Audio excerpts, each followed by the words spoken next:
Inez Whitmore stood in the Red Bluff land office with 72 hours left and no husband in sight.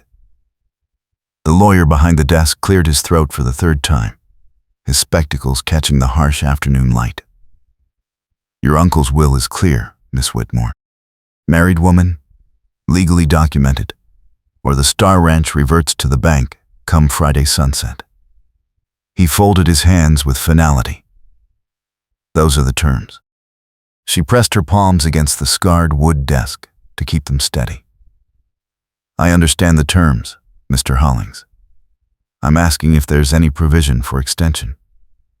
Her voice came out calm, which cost her more than he could know. 6 weeks crossing from Missouri, every cent spent on the stage fare, and now this. Her uncle had been dead 4 months. The will had been read 2 days ago.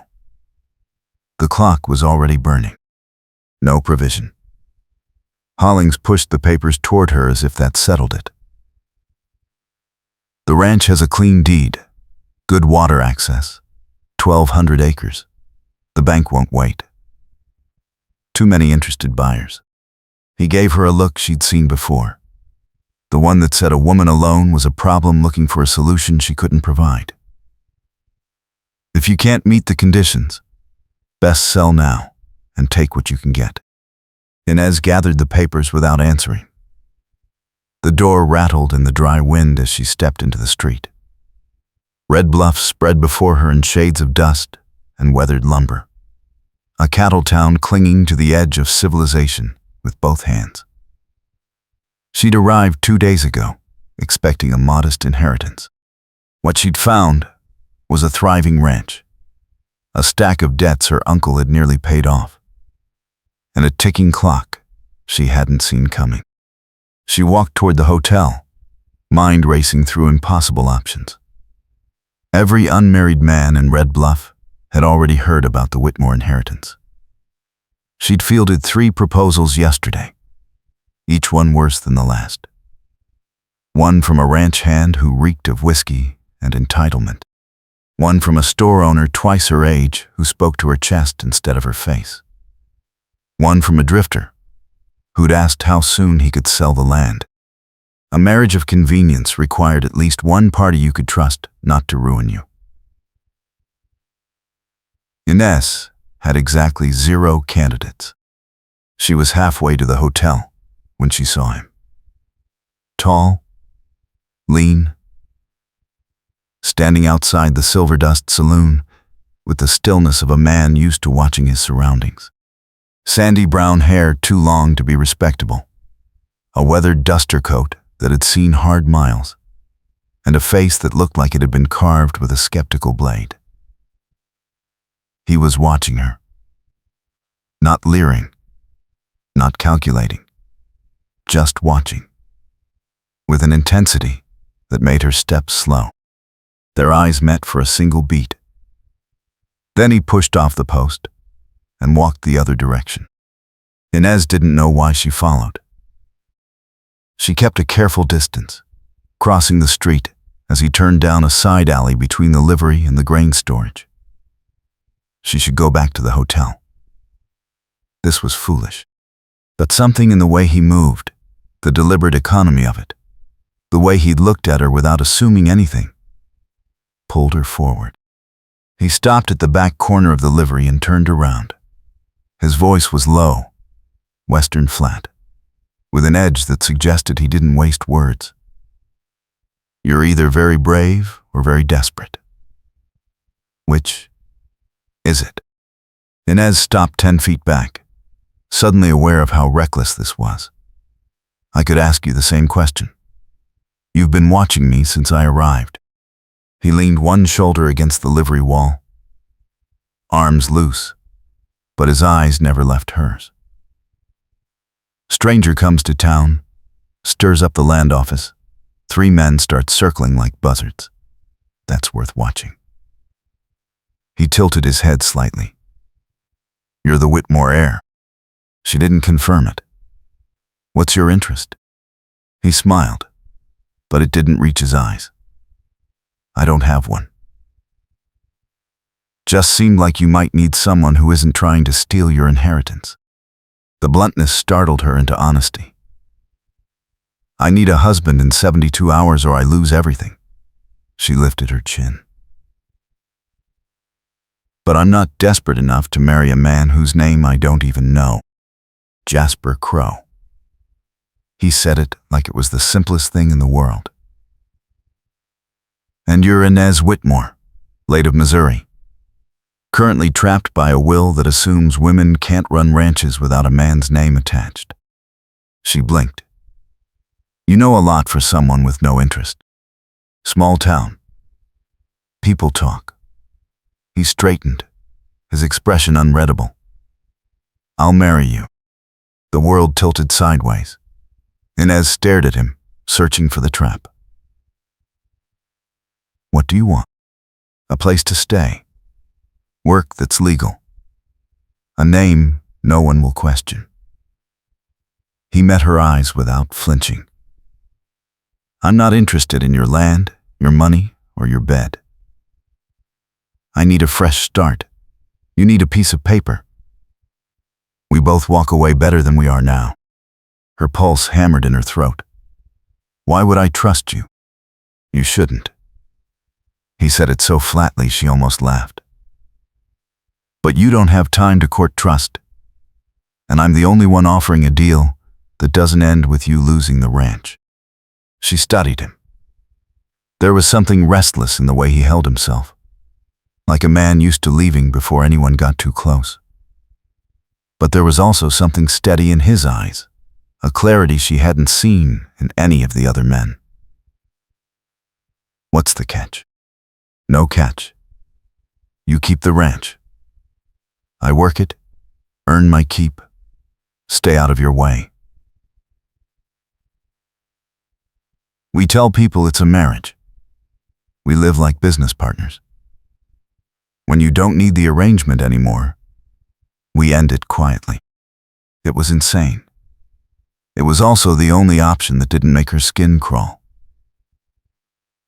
And if I say yes? We go to the circuit judge tonight, sign the papers, file them tomorrow morning. You meet the terms. I get a roof and a reason to be here.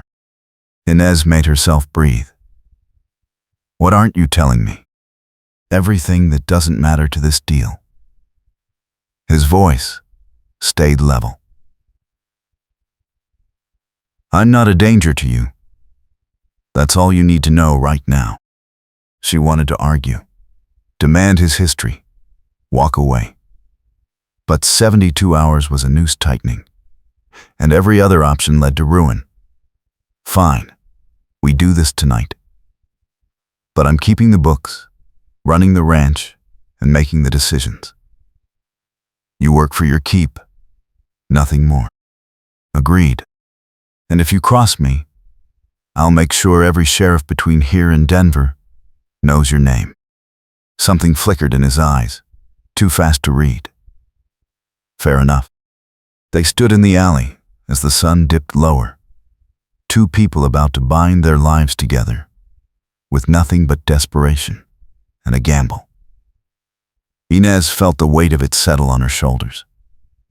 This was madness. But madness with a witness signature was still better than losing everything her uncle had built. She held out her hand. Inez Whitmore. His hand was warm, calloused, steady. Jasper Crow. They shook once, formal and strange, and Inez wondered what kind of trouble she just invited into her life. The circuit judge married them in his parlor at 8 o'clock that night. The ceremony took 4 minutes. Jasper produced a plain gold band that looked old, worn smooth, like it had belonged to someone else first. Inez didn't ask. She slid it onto her finger and signed her new name in the register, with hands that didn't shake.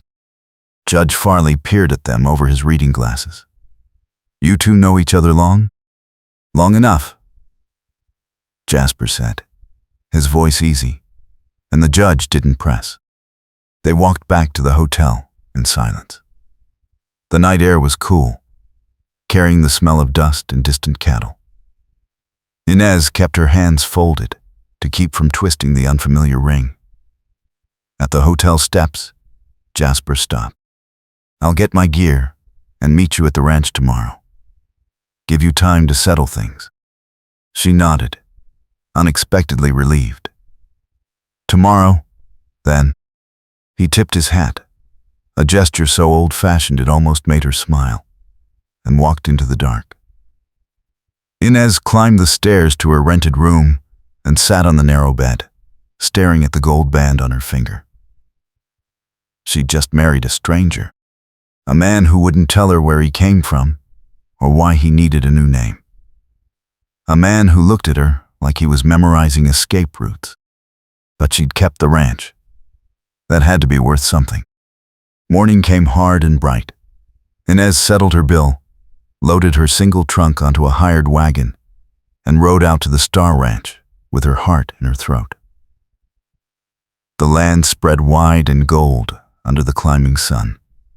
Rolling hills dotted with grazing cattle. A creek cutting silver through the eastern pasture.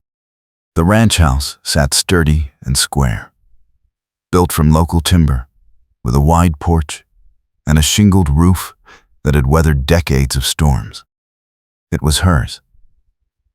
Legally, finally, irrevocably hers. Jasper was waiting on the porch, hat in hand, a bedroll and saddlebags at his feet. He looked different in full daylight, sharper, more real. Inez climbed down from the wagon and faced him across the dusty yard. "Ready?" he asked. She nodded. "Let me show you the place." The house was simple, but solid. 2 bedrooms, a main room with a stone fireplace, a kitchen with a good iron stove. Her uncle had kept it clean, sparse, functional. Inez pointed to the smaller bedroom. "That's yours. I'll take the main room. We share the kitchen and the porch. Everything else, we keep separate." Understood. She led him outside to the barn, the equipment shed, the chicken coop, the root cellar. The ranch ran 200 head of cattle, a decent remuda of horses, and enough infrastructure to support a working outfit. But it needed hands. Her uncle had employed 3 men. 2 had quit after his death. The third, a leathery old ranch hand, named Boone, was the only one who'd stayed. Boone met them at the corral, squinting at Jasper with open suspicion. "So you're the husband?" Jasper met his stare without flinching. "I'm the hand. She's the boss." Boone spat into the dust, but something in his expression eased. "We'll see if you can pull your weight." The first week passed in a blur of hard work and careful distance. Jasper threw himself into ranch labor with a competence that surprised her. He could rope, ride, mend fence, doctor cattle, and work from dawn to dusk without complaint. He was quiet, efficient, and kept his word about staying out of her way. But Inez couldn't stop watching him. The way he always positioned himself with a view of the road. The way he tensed when strangers rode past. The way he wore his gun like it was part of his body, low and tied down. Not the casual carry of a working rancher. On the 8th day, trouble arrived. Inez was in the barn checking harness leather when she heard hoofbeats.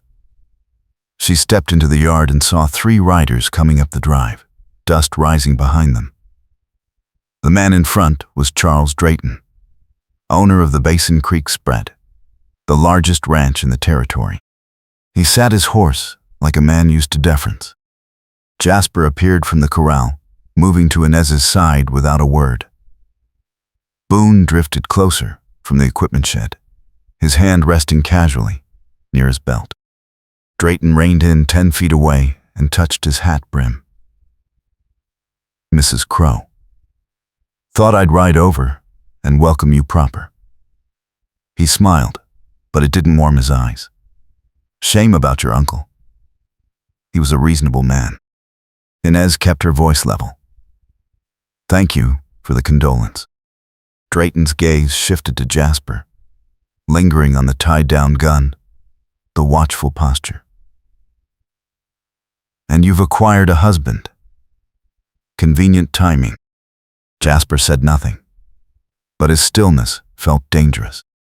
Drayton turned back to Inez. I'll be direct, Mrs. Crow. Your uncle and I had an ongoing dispute about water rights. Blackthorn Creek runs through both our properties. He dammed it last spring, cut my downstream flow by half. I was willing to negotiate. Now I'm told you plan to honor his position. Inez lifted her chin. The creek originates on Star Ranch land. My uncle had every legal right to manage the flow. Drayton's smile thinned. Legal and neighborly aren't always the same thing. I'm offering you a fair price for an easement. $30 a month for guaranteed water access. That's not a fair price, Inez said. That's extortion dressed up polite. One of Drayton's men shifted in his saddle. Drayton held up a hand, his expression cooling. You're new here, Mrs. Crow. You don't understand how things work. Ranches that cooperate thrive. Ranches that don't, well, he let the threat hang. Accidents happen. Fences get cut. Cattle wander. Jasper's voice cut through the tension, flat and cold. You're on her land. State your business, or ride out. Drayton's eyes narrowed. I don't believe we've been introduced. You don't need to be. The air crackled. Drayton stared at Jasper, and something shifted in his face. A flicker of recognition or suspicion. Then, he smiled again, sharp as a blade. I'll leave you to think on my offer, Mrs. Crow. But don't wait too long. Neighborly patience has limits. He wheeled his horse and rode out, his men trailing behind. Dust settled slowly in the yard. Inez exhaled. That was a threat. That was a promise, Boone muttered. Drayton's been eyeing this land for years. He'll push until you break or sell. Inez turned to Jasper. He recognized you. Jasper's expression stayed unreadable. Maybe. Maybe he just doesn't like strangers. That wasn't suspicion. That was recognition. He met her eyes. Does it matter? Yes. She kept her voice low, urgent. If you've got a past that's going to bring trouble to my door, I need to know. I'm not bringing trouble. I'm just a man trying to work. Liar. The word came out before she could stop it. Jasper's jaw tightened. You wanted a husband on paper. You got one. The rest isn't part of the deal. He walked away before she could answer, heading toward the barn with that same restless, guarded stride. Inez watched him go, frustration and unease warring in her chest. She'd married a man with secrets. Now those secrets were starting to crack open, and she had no idea what would spill out. That night, Inez couldn't sleep. She sat at the kitchen table with the ranch ledgers spread before her, trying to make the numbers stretch further than they wanted to go. The debts were manageable, but only if nothing went wrong. One bad season, one piece of broken equipment, one water dispute that turned violent, and the whole operation could collapse. Jasper came in through the back door, startling her. She hadn't heard him approach. He stopped when he saw her, lamplight carving shadows across his face. Couldn't sleep? He asked. Too much to think about. She closed the ledger. You? Same. He poured himself water from the pitcher, leaning against the counter. The silence stretched, not quite comfortable, not quite hostile. Inez made herself ask, "Who did Drayton think you were?" Jasper took a long drink before answering. "Someone I'm not anymore." "That's not an answer. It's the only one I've got." She stood, frustration boiling over. "I took you at your word, Jasper. I married you on faith and desperation. But if your past is going to cost me this ranch, I deserve the truth." His expression flickered, something raw breaking through before he locked it down. "You want the truth? Fine. I rode with bad men, did things I'm not proud of, served time, paid my debt, and walked away. I came here because no one knows my face, and I wanted to be someone different." He set the cup down with careful control. "That's the truth. What you do with it is your choice." The honesty hit her like cold water. She searched his face, looking for deception, but all she saw was weary resignation. How bad? Bad enough that if the wrong people find out, they'll run me out of town. Maybe worse. And Drayton? I don't know. Maybe he saw a wanted poster once. Maybe he's just smart enough to recognize a man with a past. Inez sat back down, her mind racing. This changed everything. If word got out that she'd married a former outlaw, the town council could challenge the inheritance. The bank could call her loans. Drayton could use it as leverage. But Jasper had also been honest. Finally. And he'd kept his word about everything else. She looked up at him. "What's your real plan? Stay a year and disappear?" "I don't have a plan." He said it quietly. "I'm just trying to make it through each day without looking over my shoulder." Something in his voice cracked her anger. She recognized that exhaustion. She'd felt it herself, back in Missouri, when her father died and left her with nothing but debts, and a brother who drank away the farm. She'd run too, just in a different direction. "All right." Her voice came out steadier than she felt. "We keep this quiet.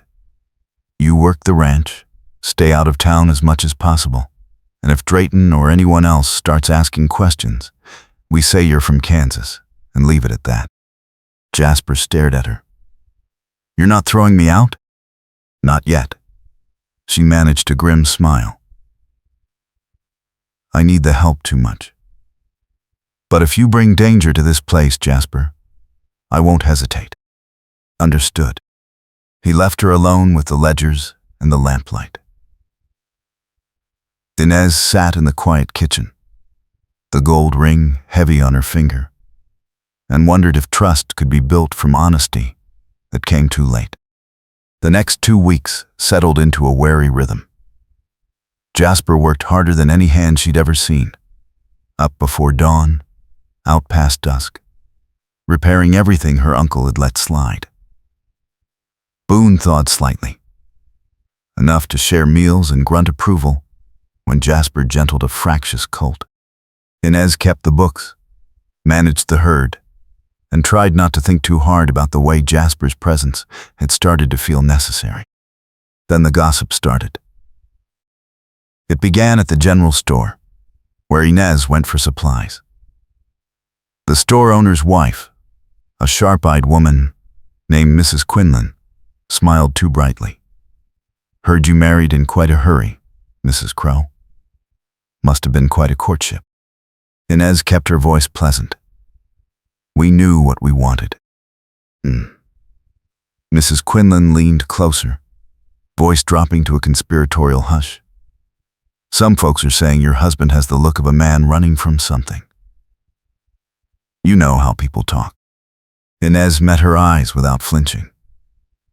People who have nothing better to do than invent stories about strangers usually have very dull lives. don't you think? The smile froze. Mrs. Quinlan turned away with a sniff, but the damage was done. Over the next few days, Inez felt the shift. Conversation stopped when she entered the post office. The bank manager was cooler, more formal. The livery owner asked pointed questions about where Jasper hailed from. It came to a head at the town meeting. Red Bluff held monthly gatherings to discuss water rights, grazing disputes, and civic matters. Inez attended because ranchers who didn't show up lost their voice. She walked into the meeting hall to find 20 pairs of eyes tracking her movements. Charles Drayton sat in the front row, looking satisfied. The mayor, a balding man named Pritchard, called the meeting to order and worked through minor business before clearing his throat. There's been some concern raised about new arrivals to our community, specifically about the character and background of certain individuals who've recently, married into property ownership. Inez felt heat climb her neck. She stood. If you have concerns about my husband, Mayor Pritchard, you can address them directly, instead of talking around me like I'm not here. Pritchard flushed. Now, Mrs. Crow, no one's questioning your judgment. We simply want to ensure that all new residents are, well, upstanding. My husband is a working rancher. He's broken no laws, caused no trouble, and earned his place. If that's not upstanding enough for Red Bluff, perhaps this town's standards are more about gossip than character. Drayton stood, his voice smooth. No one's questioning his work ethic, Mrs. Crow. But a man who appears out of nowhere, marries into land, and refuses to discuss his past, well, that raises natural concerns. Inez turned on him. The only concern I see is a neighbor trying to pressure me into selling water rights by attacking my husband's reputation. That's not civic responsibility, Mr. Drayton. That's intimidation. The room buzzed. Pritchard banged his gavel.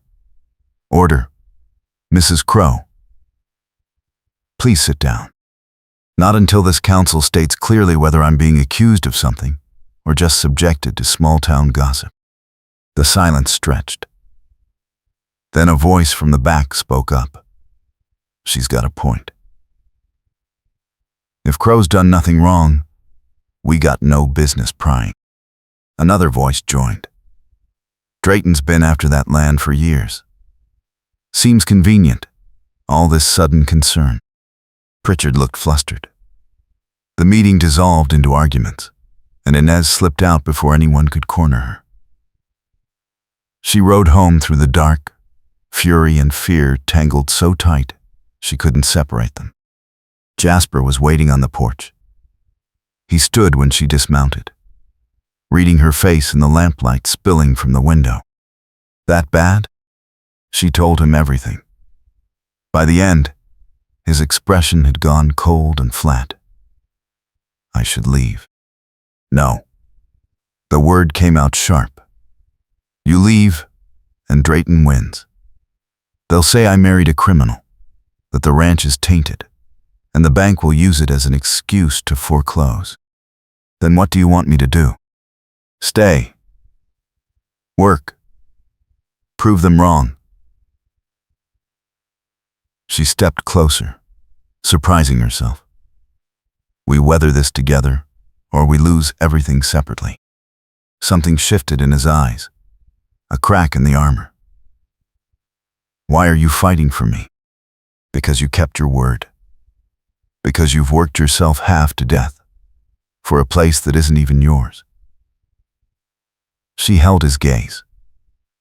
And because I'm tired of letting men like Drayton decide what I deserve. Jasper looked at her for a long moment, and for the first time since they'd met, she saw something other than guardedness in his face. Respect, maybe. Or the beginning of something more complicated. All right. His voice was rough. We do this your way. That night, a fence was cut on the eastern pasture. 20 head of cattle wandered onto Drayton's land. Boone found them at dawn and spent half the day rounding them up. The message was clear. Inez stood in the torn section of fence, staring at the clean cut marks. This wasn't an accident. Jasper crouched beside her, examining the wire. Professional job. Someone who knew what they were doing. Drayton's men. Probably. He straightened. Question is, do we report it or handle it ourselves? We report it. Inez kept her voice firm. We do this legal and clean. I won't give them an excuse to paint us as vigilantes. They rode into town that afternoon and filed a complaint with the sheriff, a tired man named Talbot, who took their statement with obvious reluctance. I'll look into it, Mrs. Crow. But without witnesses, there's not much I can do. Then station a deputy out at the ranch. This is targeted destruction. I don't have the men. Convenient. Talbot's face hardened. I'd watch your tone, ma'am. You're new here. Accusations without proof don't sit well. Inez bit back the retort burning on her tongue. She left the sheriff's office feeling the weight of the target on her back. Over the next week, 3 more incidents happened. A broken water trough. Scattered salt lick that sent the cattle into disorder. A small fire in the hay barn that Jasper caught before it spread. Each time, no witnesses, no proof, just escalating pressure. Inez stopped sleeping well. She lay awake listening for hoofbeats, for the crackle of flame, for the sound of disaster arriving in the dark. Jasper took to sleeping in the barn, keeping watch. The distance between them, which had felt necessary at first, now felt like a liability. They needed to be able to trust each other completely. And they weren't there yet. The breaking point came on a cool morning when Boone rode in from the north pasture, his face grim. We got a problem. Inez and Jasper followed him out to the ridge overlooking Blackthorn Creek. The water was gone. Upstream, someone had built a crude dam, diverting the entire flow onto Drayton's land. Inez felt cold fury settle in her chest. That's theft. That's war, Boone said quietly. Jasper studied the dam, his expression unreadable. We tear it down. He's got legal grounds to claim vandalism. We leave it. We lose the herd. Then we document it and force the sheriff to act. Inez turned her horse. I'm getting a witness and a lawyer. This ends today. She made it halfway to town before the riders appeared. 4 men, blocking the road. Guns visible, but not drawn.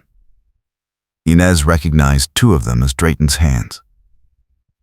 Her heart kicked hard, but she kept her horse at a steady walk. The lead man smiled. Ms. Crow, you're in a hurry. I have business in town. Funny. Boss thought you might be heading that way. He asked us to deliver a message. He leaned forward in his saddle. Drop the water complaint. Sell the easement. Or things get worse. Inez kept her voice level. Move aside. Can't do that, ma'am. Not until you hear us out. I've heard enough. Move, or I'll report this as well. The man's smile faded. You don't want to make an enemy of Mr. Drayton. Too late. She urged her horse forward. The men didn't move. Her pulse roared in her ears, but she didn't stop. At the last second, they shifted aside, just enough. She rode through, feeling their eyes on her back, waiting for the sound of a cocked gun. It didn't come, but the threat lingered like smoke. She reached town, found the only lawyer, a sharp-eyed man named Hastings, and laid out the situation. He listened, took notes, and quoted a fee she could barely afford. She paid it anyway. They rode back to the ranch with Sheriff Talbot in reluctant tow. The dam was still there. Hastings documented it, measured the diversion, and wrote a formal complaint. Talbot looked uncomfortable, but couldn't deny the evidence. "I'll speak to Drayton." "You'll order it torn down," Inez corrected. "Today. Now." "Mrs. Crow, these things take time. The law says I have riparian rights to water originating on my land. That dam is illegal. Tear it down, or I'll do it myself, and let you explain to the territorial judge why you allowed theft." Talbot's face reddened, but he nodded. "I'll handle it." He rode out. Hastings tipped his hat and followed. Inez sat her horse beside Jasper and Boone, staring at the dam. "Think he'll actually do it?" Boone asked. "No," Jasper said quietly. "But now there's a record. That's something." Inez turned her horse toward home. It wasn't enough. But it was all she had. That night, exhaustion finally dragged her under. She woke to Jasper shaking her shoulder, his face grim in the lamplight. "We've got trouble." She followed him outside. Riders, distant, but coming fast. Too many to be friendly. Boone was already armed, positioned by the barn. Jasper handed Inez a rifle. "You know how to use this?" "Well enough." "Then get inside and cover the windows. If they want to fight, we make them regret it." Inez's hands shook as she took the rifle. "This is insane. This is survival." Jasper's eyes locked on hers, fierce and steady. "You fought for this place every day since you got here. Don't stop now." The riders slowed as they approached, spreading out in a loose line. Drayton sat in the center, flanked by 6 men. He looked calm, entitled, like he owned the night. Jasper stepped into the yard, alone, hands loose, but ready. "State your business and ride out." Drayton smiled. "I'm here to make one final offer, Crow. Or should I say Crow the Outlaw? Yes, I did my research. You ran with the Kettering gang, robbed a bank in Dodge, served 3 years in Yuma." He let the words hang. "Now you're hiding behind a woman's skirts and pretending to be respectable." Inez felt the world tilt. Jasper's past, exposed like a wound. Jasper's voice stayed flat.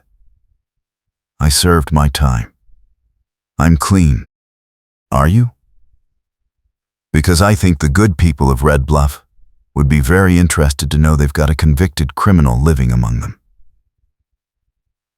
Married to a woman who inherited a valuable piece of land." He leaned forward. "Unless, of course, she's willing to be reasonable about water rights. This is extortion. This is business. Sell me the easement, and I'll keep your secret.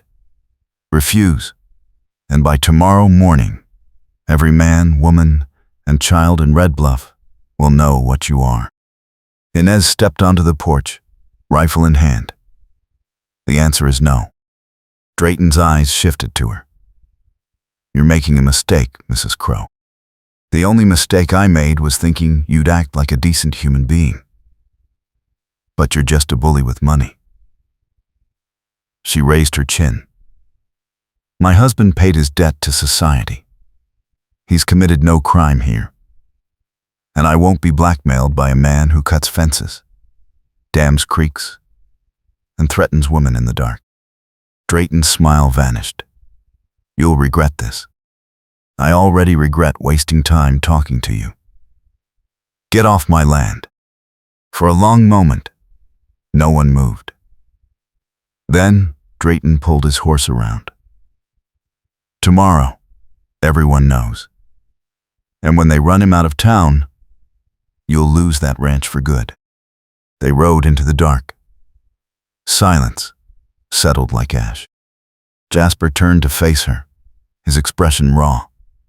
"You shouldn't have done that." "Yes, I should have." Inez lowered the rifle, her hands finally steady. "You kept your word to me. I'm keeping mine to you." He looked at her like he'd never seen her before. Then he nodded, once, and walked toward the barn without another word. Boone came up beside her. That was either the bravest or the stupidest thing I've ever seen. Probably both. Inez went inside, locked the door, and sat at the kitchen table until dawn. Morning brought the reckoning. By noon, the whole town knew. Inez went into Red Bluff to buy supplies and felt the stares like knives. The general store owner refused her credit. The bank manager suggested she consider selling. Mrs. Quinlan spat at her feet. Inez bought what she could with cash and rode home with her head high and her stomach churning. Jasper met her in the yard. "I'm leaving." "No. Inez, I'm destroying you. You're giving me a reason to fight." She dismounted, facing him across the dusty space. "Every man in this town who's tried to take what's mine has done it with a smile and a law book. You're the only one who's been honest. I'm not letting them win. They already have." His voice cracked. "Look at what this is costing you. It's costing me a reputation I never wanted, and neighbors I don't respect." She stepped closer. "But keeping you here, that costs me nothing but pride. And I've got plenty of that to spare." Something broke in his face. "Why are you doing this?" "Because you make me feel less alone." The words came out before she could stop them. "Because when I'm with you, I don't have to pretend I'm not scared. Because you see me as a person, not a problem or a prize." Jasper stared at her, and the air between them shifted, charged with something neither of them had named. Then, he closed the distance and kissed her. It wasn't gentle. It was desperate, furious, full of all the fear and need they'd been holding back. Inez kissed him back, her hands fisting in his coat, pulling him closer. For a moment, the world narrowed to just this: heat and honesty and the wild relief of not being alone. When they broke apart, both breathing hard, Jasper rested his forehead against hers. "I don't know how to do this. Neither do I.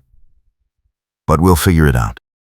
They spent the afternoon working side by side, not talking much, but the silence felt different now. Solid. Chosen. That evening, as the sun dropped low, a single rider approached. Inez tensed, but Jasper touched her arm. "It's okay. I know him." The rider was a gray-haired man with a U.S. Marshal's badge pinned to his vest. He dismounted slowly, like a man whose bones ached. "Jasper Crow. Marshal Hendricks." Jasper's voice was steady. "Didn't expect to see you this far north. Heard your name mentioned in a telegram. Thought I'd ride out and see if the rumors were true." Hendricks looked at Inez. "You the wife?" "I am."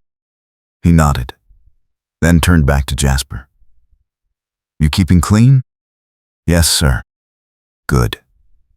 Because I also heard a certain rancher's been spreading stories."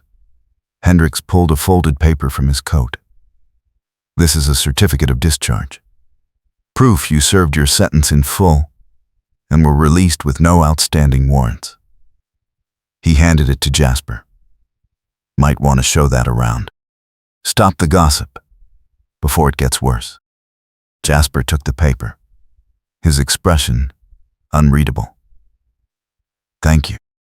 Don't thank me. Just keep your nose clean. Hendricks mounted up. And Ms. Crow, you picked a decent man. Don't let the vultures convince you otherwise. He rode away into the dusk. Inez looked at the paper in Jasper's hands. That changes things. Maybe. He folded it carefully. Or maybe people believe what they want to believe. Then, we make them see the truth. The next morning, Inez rode into town with the certificate, Jasper beside her. They went straight to the mayor's office and demanded a retraction of the accusations. Pritchard blustered, but the legal proof was undeniable. Jasper Crow had committed crimes, yes, but he'd paid for them. He was a free man, legally and morally. Word spread fast. Some people softened, others didn't. But the outright hostility eased, replaced by wary acceptance. Drayton, however, wasn't finished. 2 days later, a lawyer from Denver arrived with a lawsuit. Drayton was claiming that the Blackthorn Creek water diversion was causing financial harm to his operation and demanding compensation. The legal fees alone could bankrupt Inez. She sat in Hastings' office, staring at the summons. I can't afford this. Hastings leaned back in his chair. Then, you settle. Give him the easement, pay a token fee, and move on. That's surrender. That's survival. Inez walked out without answering. She rode home through the failing light, the weight of defeat pressing on her shoulders. She'd fought so hard. But maybe there were battles you couldn't win. Jasper found her sitting on the porch steps, staring at nothing. He sat beside her, close enough that their shoulders touched. What happened? She told him. By the end, her voice was flat. I think I'm going to lose the ranch. Not yet. Jasper, I can't fight a lawsuit. I don't have the money. Then we find another way. He turned to face her. You told me once that you don't let men like Drayton decide what you deserve. Don't stop believing that now. What other way is there? We go around him. He stood, pulling her up with him. Drayton's power comes from fear and isolation. We break that. We get the other ranchers on our side. Show them that if he can do this to you, he can do it to anyone. Inez stared at him. That could work. If we can convince them, then we start convincing. They spent the next week riding to every small ranch and homestead within 20 miles.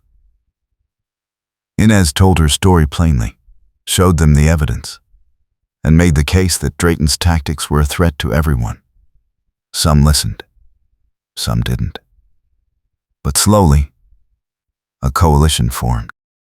When the lawsuit went to the territorial judge, 15 ranchers stood with Inez. They testified about Drayton's intimidation, his pattern of water theft, his use of legal threats to consolidate power. The judge, a steel-eyed woman named Morrow, listened carefully. Her ruling came down 2 days later. The lawsuit was dismissed.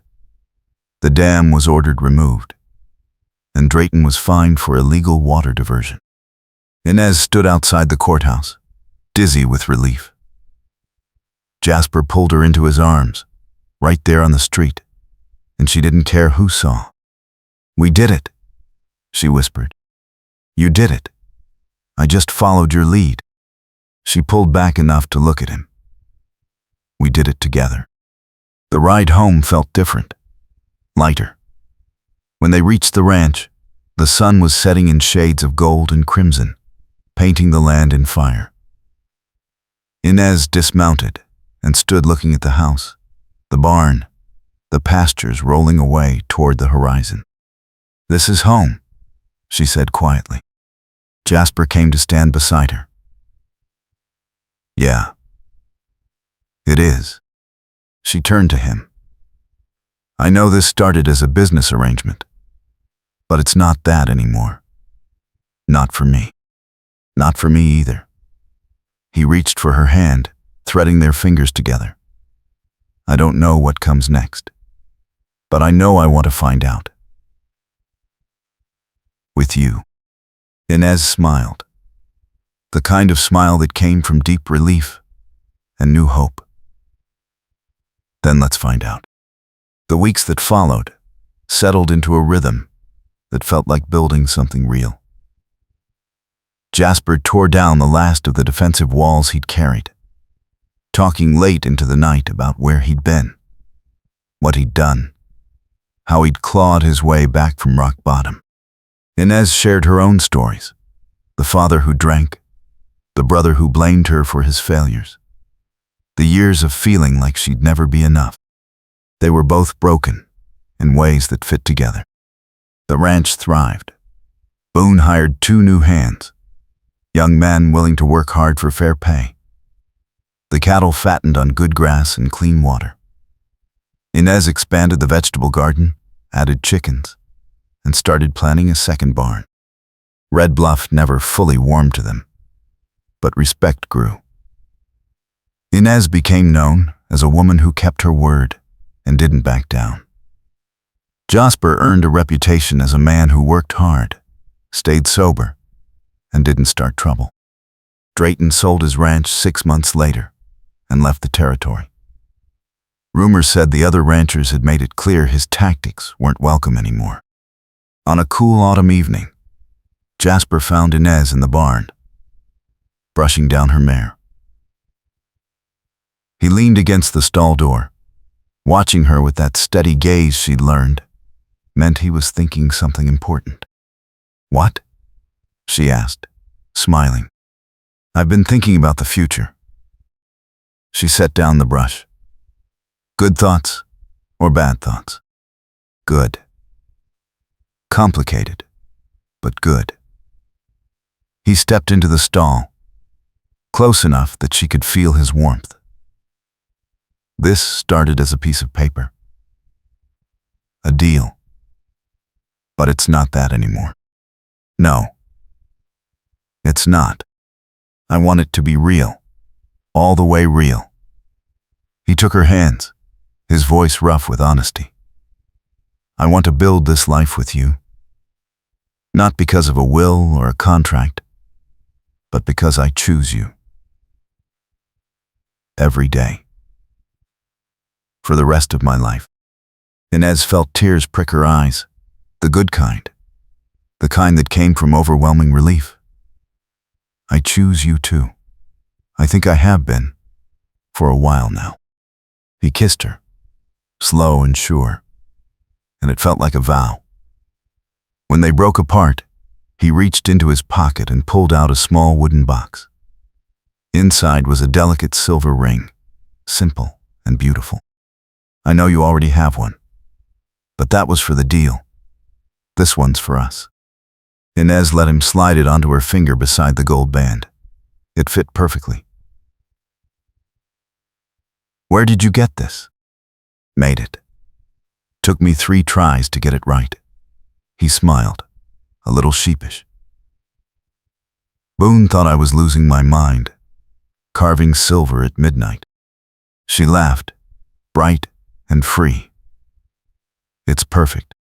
They stood together in the quiet barn, the smell of hay and leather and home all around them. And Inez thought about how far they'd come.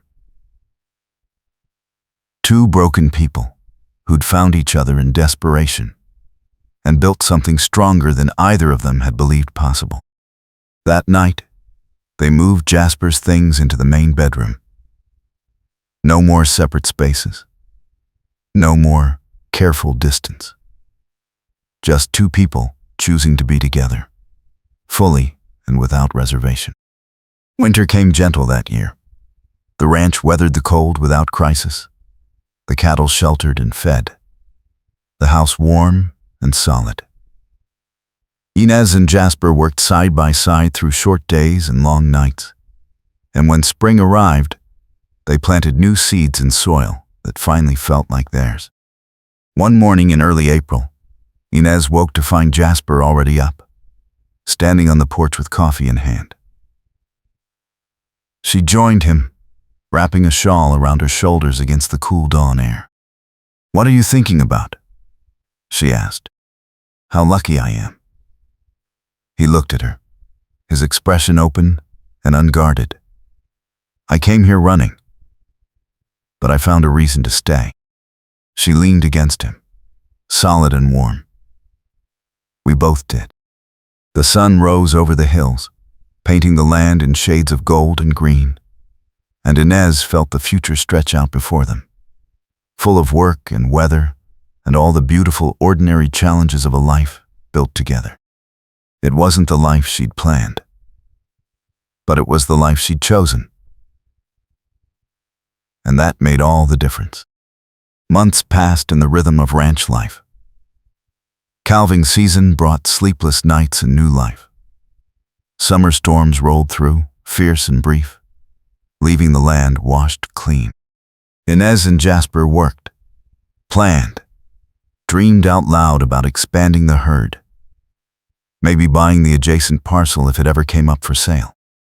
But life had one more test waiting. It came in the form of a stranger riding up the drive on a hot July afternoon. Inez was in the garden, Jasper repairing a gate.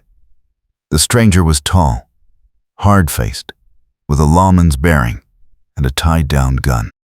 Jasper saw him first and went very still. The man dismounted slowly. Jasper Crow. Jasper's voice was careful. "Do I know you?" "Not personally." "Name's Wade Kettering." The man's smile was sharp. "My brother ran the gang you used to ride with. The one that got him killed while you walked away with a prison sentence instead of a noose." Inez felt cold flood her veins. She stepped out of the garden, moving toward Jasper. Wade's eyes flicked to her. "This your wife?" "Yes." "Pretty. Be a shame if she got caught in something that wasn't her fight." He turned back to Jasper. "I've been looking for you for 3 years. Heard you were hiding out here, playing rancher." "I'm not hiding. I served my time." "You served time for bank robbery, not for getting my brother killed." Wade's hand drifted toward his gun. "That's a debt that doesn't get paid with prison time." Jasper's posture shifted, ready but not aggressive. "Your brother made his own choices. I don't owe you anything." "I disagree." Inez stepped forward. "This is my land. You're not welcome here." Wade laughed. "You got fire. I respect that. But this is between me and Crow." "No." Inez kept her voice level. "It's between you and the law. If you have a legitimate grievance, take it to the sheriff. If you don't, ride out now." "Or what?" "Or I'll make sure every lawman in the territory knows you came here threatening a man who's paid his debt." She met his eyes without flinching. "I've got friends now. People who'll stand with me. You want to fight, you'll get more than you bargained for." Wade studied her, reassessing. Then he looked at Jasper. "You're lucky. Lucky you found someone who'll fight for you. My brother didn't have that. Your brother chose violence." Jasper's voice was quiet but firm. "I chose different. That's why I'm still here." For a long moment, the yard was silent. Then Wade swung back into his saddle. "I'll leave. But not because of threats. Because I can see you're not the same man who rode with us. He gathered his reins. You keep being different, Crow. It's the only thing keeping you alive. He rode out, dust rising in his wake. Jasper exhaled slowly. Inez went to him, her hands shaking now that the danger had passed. He pulled her close, his heart hammering against her cheek. I thought I was done running, he said quietly. You are. We faced him together. And we'll face whatever comes next, the same way. He kissed the top of her head. I don't deserve you. Yes, you do. She pulled back to look at him. We deserve each other. All the messy, complicated, beautiful parts. That night, they talked about what it meant to truly leave the past behind. Not by running, not by hiding, but by choosing every day to be someone different. Someone better. The seasons turned again. Winter, spring, summer, fall. The ranch grew. Inez and Jasper hired more hands, built the second barn, expanded the herd. Red Bluff slowly became less hostile, more neutral, and eventually grudgingly welcoming. They were invited to town gatherings, asked to join the Ranchers Association, treated like people instead of problems. And through it all, Inez and Jasper built a life that felt earned. Hard-won. Real. On their second anniversary, they stood on the ridge overlooking the ranch in the late afternoon light. Inez leaned against Jasper, his arms solid around her shoulders. Do you ever regret it? She asked. The deal we made? Every day. She looked up, startled, and saw him grinning. I regret that it took me so long to realize I was falling for you. He kissed her forehead. But the deal itself? Best decision I ever made. She smiled. Even when I was bossy and demanding? Especially then. They stood together as the sun dropped lower, painting the sky in shades of fire and gold. Below them, the ranch spread wide and green, the house with smoke rising from the chimney, the barn with horses in the corral, the creek running clear and strong. It was everything Inez had fought for, everything Jasper had hoped to find. It was home, and it was theirs. 3 years after that desperate bargain in a Red Bluff alley, Inez stood in the same spot. But everything had changed. The ranch was thriving. The debts were paid. The land was secure. And she was no longer alone. Jasper came up behind her, wrapping his arms around her waist. She leaned back against him, feeling the steady beat of his heart. What are you thinking? He asked. That I used to think trust was something you gave all at once, or not at all. She turned in his arms to face him. But I was wrong. Trust is something you build. One choice at a time. One day at a time.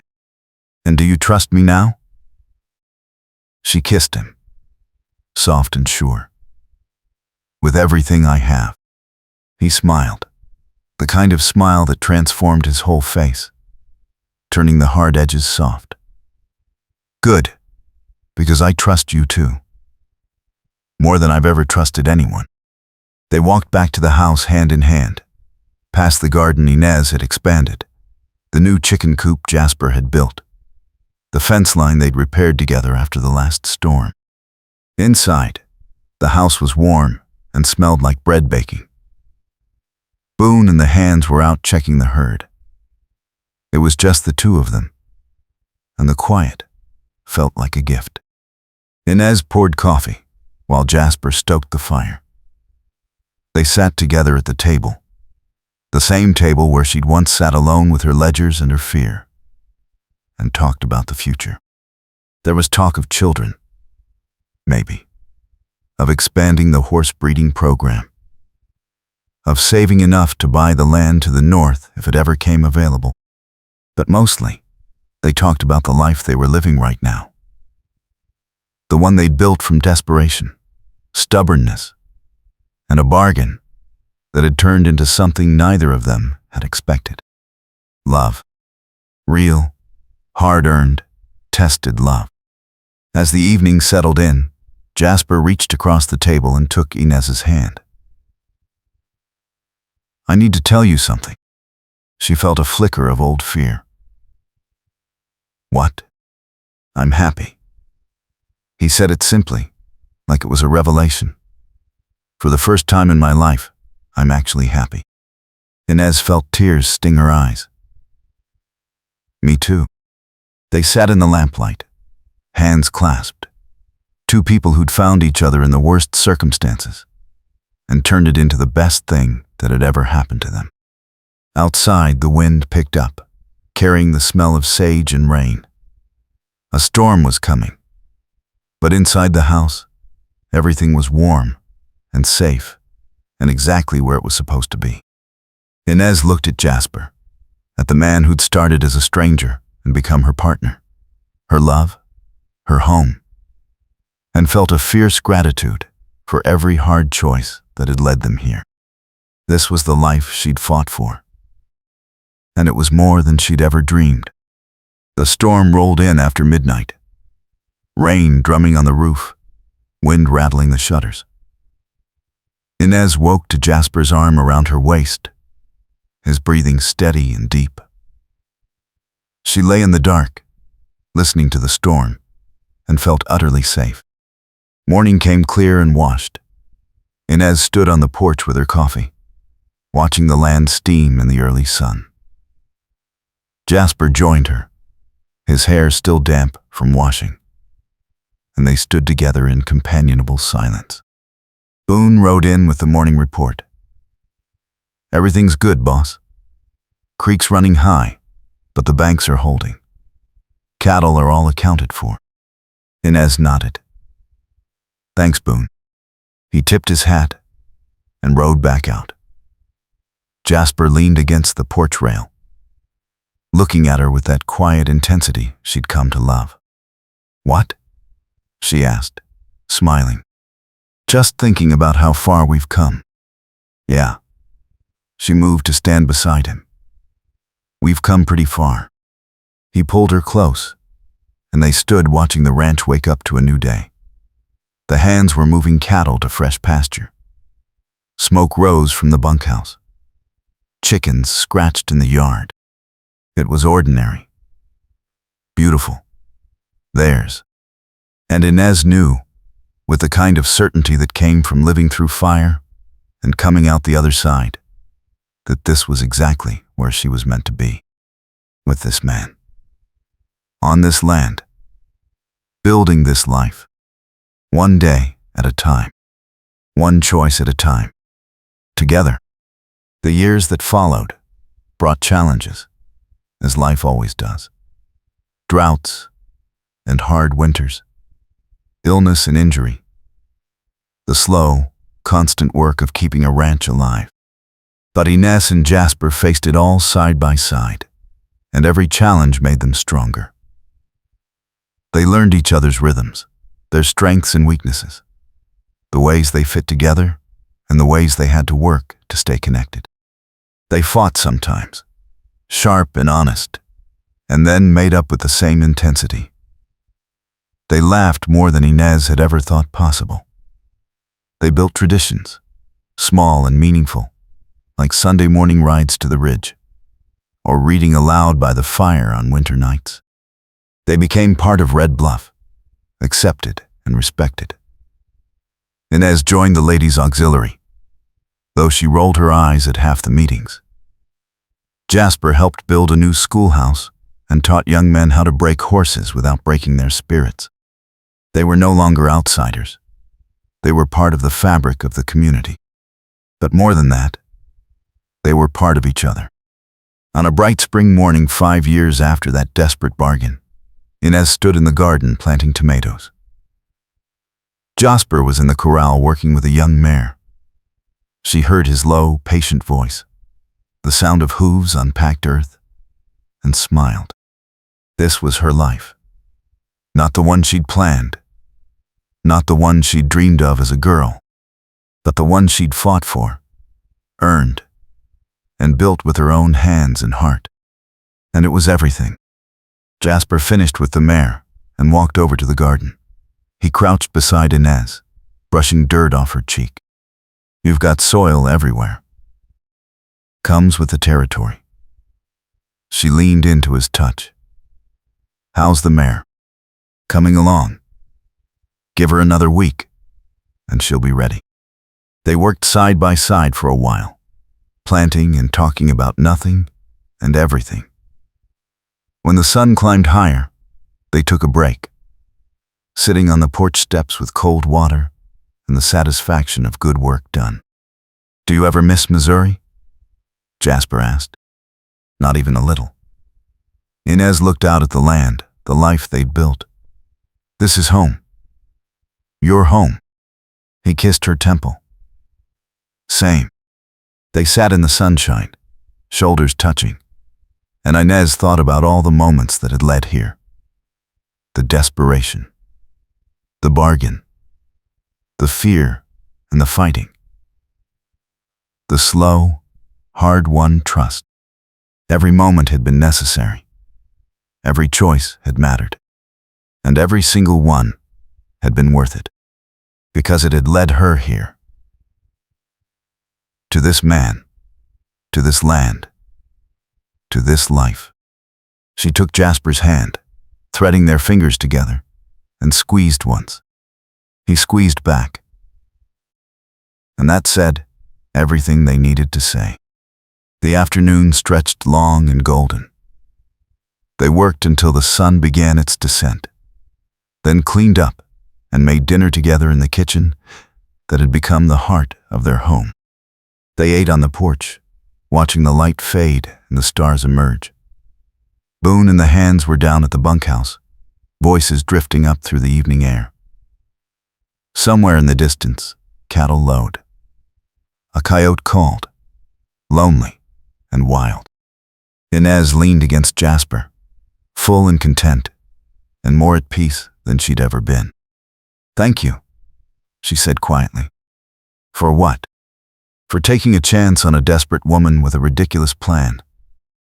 He laughed, soft and warm. Thank you for taking a chance on a man with too much past and not enough future. We made a future. She turned to kiss him. A good one. The best one. They sat together as the night deepened, wrapped in each other and the life they'd built. And Inez knew that whatever came next, they would face it the same way they'd faced everything else. Together, strong, unshakable, and utterly, completely in love. Years continued to pass, each one adding layers to the life they'd built. The ranch prospered. They hired more hands, expanded their operation, became known throughout the territory for quality horses and honest dealing. Inez's reputation grew. She was consulted on water rights disputes, asked to mediate conflicts between ranchers, respected as a woman who'd fought for her place and earned it 100 times over. Jasper became known as a man who'd turned his life around, proof that second chances were worth giving. Young men who'd made mistakes sought him out, asking for advice, for work, for a chance to start fresh. They gave those chances when they could, paid it forward, built something bigger than just themselves. But through it all, the center held. Inez and Jasper. Partners. Lovers. Best friends. The people who'd started with a desperate bargain and built a love story that could weather anything. On their 10th anniversary, they rode out to the ridge at sunset, just the two of them. They dismounted and stood looking out over the land they'd fought for, bled for, loved. Worth it? Jasper asked. Every second. Inez took his hand. Every hard moment, every fight, every fear, all of it, worth it.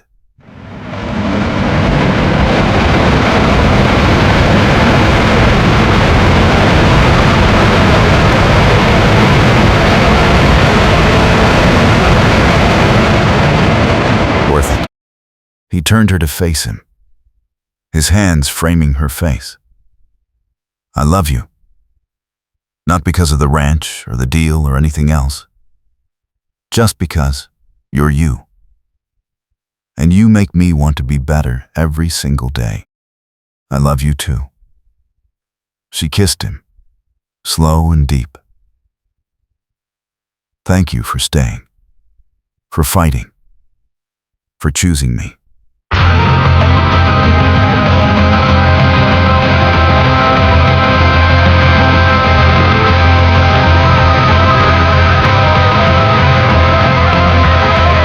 Choosing me.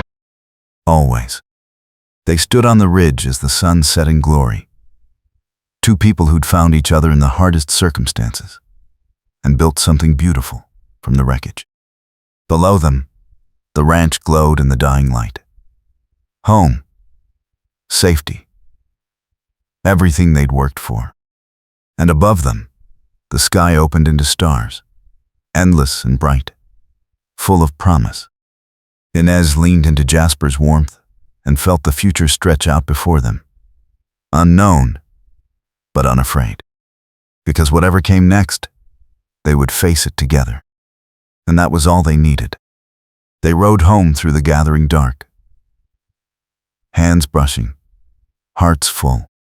And when they reached the ranch, lights glowing warm in the windows, they knew without question that they were exactly where they belonged. Together. Forever. Home.